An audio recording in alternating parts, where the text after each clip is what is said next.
வாழ்க்கையில வாழ்ந்தா இது இயற்கையோடு தான் இருக்கணும்.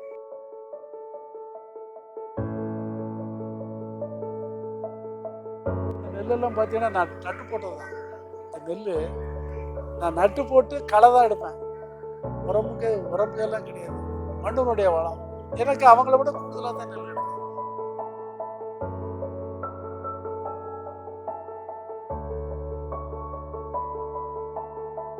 உலகத்திலே சிறந்த உணவுன்னு 3 வருஷம் ஆராய்ச்சி நடக்கு யுனெஸ்கோவில். என்கிட்ட பேப்பர் இருக்கு. அந்த பேப்பர் இருக்கியா, அவன் சொல்றது உலகத்திலே சவுத் இண்டியன் பழைய சவுத் இண்டியன் பாரம்பரிய நெல் இருக்குல்ல, அந்த பாரம்பரிய நெல் மண்பானையில பொங்கி அந்த விடிய காலம் குடிச்ச பாருங்க நீஸ் தண்ணி. இதுதான் உலகத்திலே சிறந்த உணவு.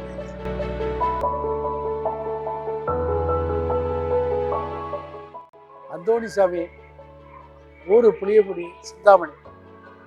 நான் 1959 விவசாயம் பண்ணேன். இயற்கை விவசாயம் முதல்ல ரசாயனம் தான் பண்ணேன். ரசாயனம் பண்ணி 59 ரசாயனம் பண்ணி 84 வரைக்கும் கிட்டத்தட்ட ஒரு 30-35 வருஷம் ரசாயனமும் போட்டு மண் வளமில்லாமல் போய் மண் சுத்தம் வளமில்லாமல் போய் நோயாளியாகி உடல் பலகீனமாகி வாழ்க்கையில் வாழ்ந்தா இது இயற்கையோடு தான் இருக்கணும். ரசாயனம் நம்மளை ஏன்னா நான் முதல்ல இருந்து வளர்த்துகளை விட போக வளம் குறைஞ்சிக்கிட்டே வருது. உடல் பாதிக்கு இந்த அதிர்வு தான். நான் எங்கேயும் போய் படிக்கலை, யார்கிட்டையும் போய் பார்க்கல. வேறு வழி இல்லாமல் செஞ்சது தான். வேறு வழி இல்லை. வாழ்க்கை வாழ்ந்தா கிடைச்சது போதும் அப்படின்னு தான் பண்ணது. பிறகு நாள் ஆக ஆக அதில் மகசூல் திறன் அதிகமாகல. இப்போ இந்த நெல்லெல்லாம் பார்த்தீங்கன்னா நான் நட்டு போட்டது தான். இந்த நெல் நான் நட்டு போட்டு களை தான் எடுப்பேன். உரமுக்கு எல்லாம் கிடையாது. மண்ணினுடைய வளம். எனக்கு அவங்கள விட கூடுதலாக தான் நெல் எடுக்கும். ரசாயனம் பண்ணதை விட எனக்கு பூச்சி தாக்குதல் எங்கே இருக்கான்னு பாருங்கள். பூச்சி தாக்குதலே கிடையாது. பூச்சி வராது. அதாவது நம்ம இயற்கைக்கு மாறாக பேராசையில் மண்ணை அதை அதிகம் எடுக்கணும்ட்டு போடையில் அந்த தாவரத்தினுடைய இயல்பு நிலை மாறி போகுது.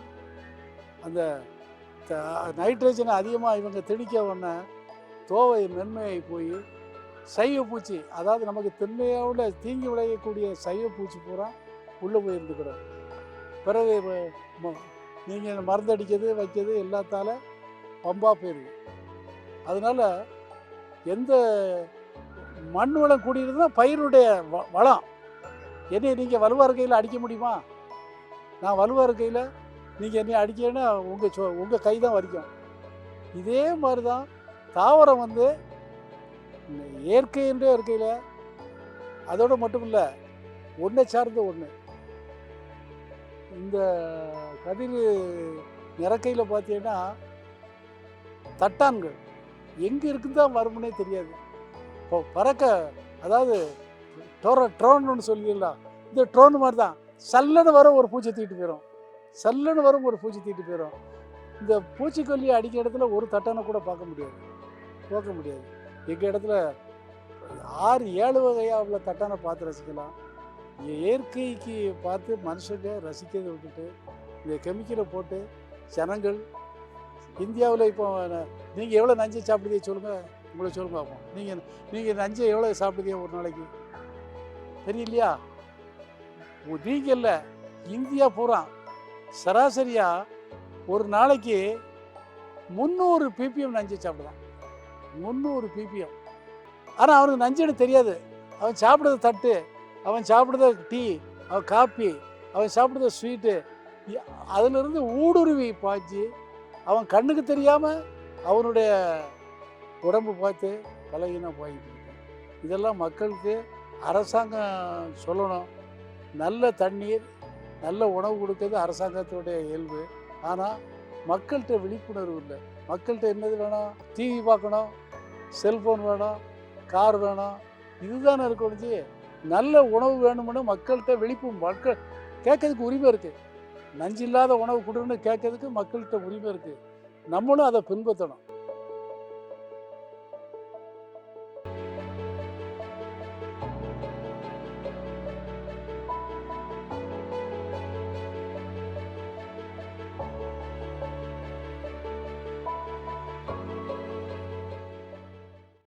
எனக்கு இப்போ எங்கள் வீட்டுக்கு எனக்கு தேவையான பயிர் பூரா நெல், காய்கறி. நீங்கள் பார்த்தீங்கன்னா காய்கறி நீங்கள் இயற்கையில் உள்ளது சாப்பிட்டீங்கன்னா நீங்கள் வெளியில் வாங்கி சாப்பிட முடியாது. என்னால் சாப்பிட முடியாது. இதனுடைய ருசி அந்த அளவு வராது. காய்கறி, நெல், எலுமிச்சி, தோட்டக்கலை பயிர் வேறு எனக்கு நான் சாப்பிட்றதுக்கு என்னெல்லாம் இருக்கோ அவ்வளவு போட்டிருக்கேன். அப்போவுமே மரங்கள் போடணும், மரம் நிறையா போட்டிருக்கேன். விவசாயம் ஒரு குறிப்பிட்ட அளவுக்கு மேலே லேபர் கிடையாது.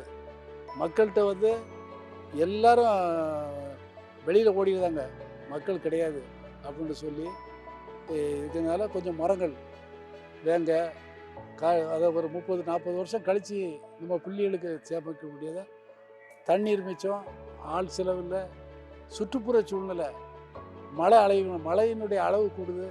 மழை ஒரு தேசத்தில் 32% 33% மரம் இருந்தால் தான் புயல் அடிக்காது, மழை சீராக பாயும். நம்ம தேசத்தில் எவ்வளோ இருக்குது சொல்லுங்கள்? 17% இருக்குது. அரசாங்கம் 22% இருக்குன்னு பொய் சொல்லுது. அரசாங்கம் முள் இதெல்லாம் சேர்த்து பொய் சொல்லுது.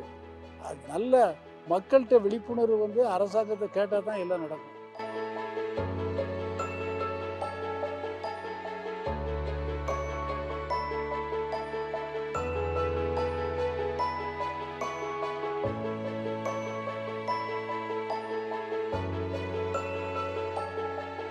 கரும்புனா இப்போ சுக்ரோஸ் வந்து முதல்ல நம்ம அரசாங்கம் வந்து இப்போ 8.5 சுக்ரோஸ் இருந்தால் தான் அதுக்கு தகுந்த ரூபா கொடுக்குது. 8 சக்கரை இருந்தால் தான் ரூபா கொடுக்குது. ஆனால் 9, 10, 11 வரைக்கெல்லாம் ரூபா கொடுக்காது. பெரும்பாலும் மில்லு கொடுக்க மாட்டாங்க. எங்களுடைய சர்க்கரையில் 8, 9 இருந்தது 19 வந்துடுது. 19 சுக்ரோஸ் கேட்டியடா. அதனால் இயற்கையை சார்ந்து பொறுமையாக இருந்தால் நிறைய நோய் இல்லாமல் ஆரோக்கியமாக உள்ள வாழ்வு வாழலாம். மண் வளம் ஆக ஆக முதல்ல தக்கப்பூண்டு போட்டோம், பயிர் வகை போட்டோம். இப்போ எதுவுமே கிடையாது. ஏன்னா மண் வந்து கார்பன் வந்து எனக்கு எக்ஸஸாக இருக்குது. 1.30ங்கிறது உலகத்தில் உச்சமாக உள்ள கார்பன். நான் 1.25க்கு போயிட்டேன். 0.08 இருக்கிறத 1.30 கொண்டு போயிட்டேன். அப்போ இருக்கையில் எனக்கு ஒன்றுமே வேண்டாம். நான் வந்து வயலில் தங்கம் விளைய என்னுடைய வயலில் விஞ்ஞானிகள்லாம் வந்து பார்த்து, நல்ல விஞ்ஞானிகள், நீங்கள் சொர்க்க பூமியில் இருக்கியா, உங்கள் இதை சொர்க்கத்தை விட்டியா, வெப்பம் கிடையாது, 4 செல்சியஸ் வெப்பம் கம்மி, மற்ற ஃபீல்டை விட 4 செல்சியஸ் கம்மி. இப்படி பன்னாட்டு விஞ்ஞானிகள், இஸ்ரேலிய மூத்த விஞ்ஞானி, மொரிஷியாவுடைய வேளாண்மை செக்ரட்டரி, அவங்கெல்லாம் ஒரு தடவை கரும்பு போட்டு மறு தடவை போட முடியாமல் எத்தனையோ இது பார்த்துட்டு போகிறாங்க. நம்ம மக்கள்கிட்ட வளம் இருக்குது, நம்மகிட்ட வட்டாத ஒளி இருக்குது. நம்மகிட்ட ஒளி தான் ப்ராப்ளம். நம்மகிட்ட என்னாலும் 365 நாளும் நமக்கு சூரியனுடைய ஒளி இருக்குது. அதனால் இயற்கை விவசாயம் தான் சிறந்தது, ரொம்ப நல்லது, ஆரோக்கியத்துக்கு மேம்படும். அரசாங்கத்துக்கு இவங்கெல்லாம் கேட்கணும். நீங்கள் நஞ்சை சொல்லுவோம்னு, நீங்கள் சாப்பிட்றது எல்லாமே நஞ்சு. வெங்காயத்தில் இருந்து இனிப்பில் ஸ்வீட்டில் இருந்து எல்லாம் நஞ்சு. ஆனால் மக்கள் அதை பற்றி கண்டுக்கிடவே இல்லை. இன்னும் என்ன எவ்வளோ நஞ்சை சாப்பிடுறோம்னு கண்டுக்கிட்டதே கிடையாது. தின்னமோ போகிறோம்னுட்டு போகிறாங்க. இது மாறணும். மாறினா தான் இது மாற முடியும். வயசு அந்த 10 மாதம் 12 மாதம் தான். 34வது கட்டை, 34வது ரிட்டம், 34வது வருஷம் அதிலே போட்டு எடுத்துக்கிட்டு. முதல்ல 14 டன் வந்துச்சு. முதல்ல சாணி, கோமியம். ஏன்னா வெளி இடுபொருள் வாங்கக்கூடாதுன்னு வைராக்கியம். இனிமேல் சன்லைட், காற்று, அந்த பஞ்சபூதம், நீர், நிலம், நெருப்பு, இதை வச்சு தான் வாழணும். மழை பெய்ஞ்ச தண்ணி வந்து குடிநீருக்கு வச்சுக்கணும், சாணியை எரிக்கிறதுக்கு வச்சுக்கணும். இப்படி தற்சார்பு விவசாயம் பண்ணையில் கொஞ்சம் கொஞ்சமாக மேலே வந்து 14 டன் இருந்த கரும்பு இன்றைக்கி 90 டன்னுக்கு வந்துடும். எப்படி ஒன்றுமே கிடையாது. நான் சும்மா நான் சும்மா இருந்து வேடிக்கை பார்க்கேன். நான் இருந்து இதெல்லாம் ரசிச்சுக்கிட்டு இருக்கேன்.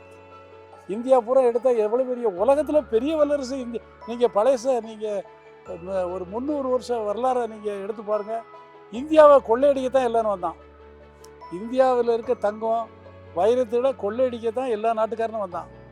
இந்தியா போய் கொள்ளையடிக்கிற மற்ற நாட்டுக்காரன் இங்கே இருக்க வளங்கள் அவ்வளோ வளமிக்க நாடு நம்ம நாடு.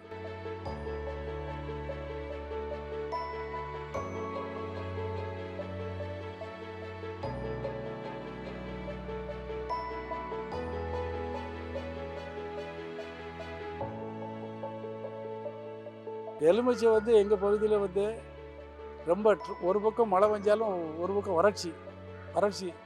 எலுமிச்சை வந்து வறட்சி தாவரம். மேற்கு தொடர்ச்சி மலை இடிவாரத்தில் சரல் பூமினா அந்த எலுமிச்சையினுடைய காய் ரொம்ப கெட்டியாகவும் அந்த தோல் ரொம்ப மென்மையாகவும் இருந்து அதனுடைய சுவை அந்த புளிப்பு கலந்த ஒரு இனிப்பு அது ரொம்ப இதாக இருக்கும். தோல் வந்து ரொம்ப மெல்லிசாக இருக்கும். இதனால இதுக்கு புவிசார் குறியீடு கிடைக்கிறதுக்கு வாய்ப்பு அந்த தரம் இருக்கிறதுனால தான் கொடுத்துருக்காங்க. அதாவது குவாலிட்டி அதனுடைய குவாலிட்டி இந்தியாவிலே ஆவணி மாதம் இந்தியாவில் எலுமிச்சங்காயே இருக்காது. புளியக்குடியில் இருக்கும். புளியக்குடி சைடில் இருந்தால் எலுமிச்சங்கை போகும். சித்திரை கோடையில் கடும் கோடையை விட ஆவணி மாதம் வந்து இந்தியாவில் எங்கேயுமே எலுமிச்சங்காய் வராது. ஒரு எலுமிச்சங்காய் 10 ரூபாய்க்கு மேலே போயிடும். அது வந்து இந்த கிளைமேட் அந்த மேற்கு தொடர்ச்சி மலையினுடைய கிளைமேட்டு தான் காரணம்னு நான் நினைக்கிறேன்.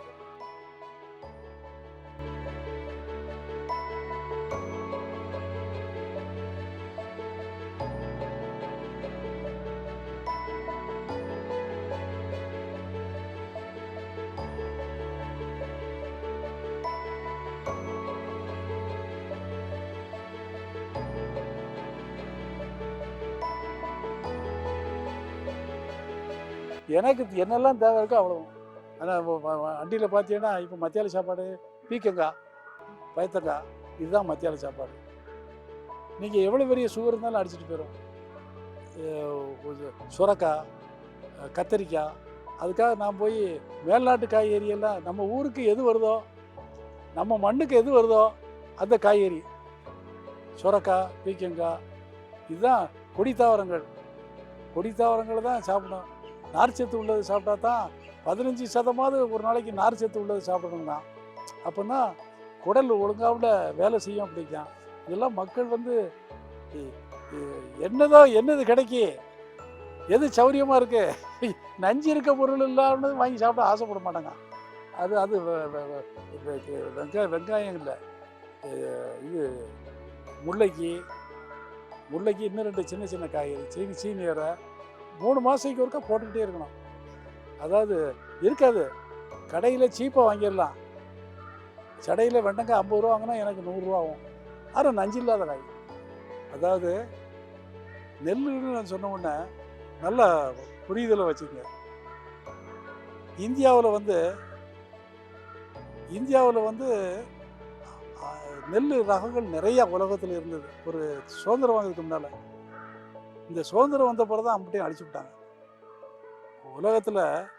இப்போ ஐக்கிய நாடு சபையில் 10 வருஷத்துக்கு முன்னால் ஒரு ஆராய்ச்சி பண்ணாங்க. உலகத்திலே சிறந்த உணவு எது நீங்கள் சொல்லுங்கள். உலகத்திலே சிறந்த உணவு எது இல்லையா? தோசையா பிரியாணியா இது சப்பாத்தியா இது நீங்கள் உங்களுக்கு தெரிஞ்சு கேளுங்க. உங்களுக்கு தெரிஞ்சு இட்லியா இல்லை, இட்லி கிடையாது. உலகத்திலே சிறந்த உணவுன்னு 3 வருஷம் ஆராய்ச்சி நடக்கு. என்கிட்ட பேப்பர் இருக்கு. அந்த பேப்பர் இருக்கியா அவன் சொல்லுது உலகத்திலே சவுத் இண்டியன் பழைய சவுத் இண்டியன் பாரம்பரிய நெல் இருக்குல்ல அந்த பாரம்பரிய நெல் மண்பானையில் பொங்கி அந்த விடிய காலம் குடிச்சா பாருங்க நீஸ் தண்ணி. இதுதான் உலகத்திலே சிறந்த உணவுங்க. ஐயா இதுதான் சத்து, இதுதான் சிறந்த உணவுங்க. ஆராய்ச்சி பண்ணி அப்படி இது 9 வகையான நெல் வச்சுருக்கேன். பாரம்பரிய நெல் கிச்சலி சம்பா, சிவப்பு சம்பா, சிவப்பு சம்பளம் 3 அப்படின்னு ஒரு 9 வகை நெல் வச்சுருக்கேன். நெல் ஒரு அளவுக்கு மேலே சாப்பிட முடியாதுல்ல. பார்த்து எல்லாத்தையும் ரசித்து எல்லாத்தையும் வேணுமுங்க கூட பசியோடு வந்தவனுக்கு சொல்லலாம். பசி இல்லாதவனுக்கு சொன்னால் நீருக்கு பசியோடு வர போய் தான் என்கிட்ட கேட்கிற, பசி இல்லைன்னா என்கிட்ட பேத்து விட்டு வரப்படுமா? யாருக்கு பசி இருக்கோ வந்தால் நான் அதுக்கு ஒரு நேரம் செலவழித்து சொல்லத்தான் செய்வேன்.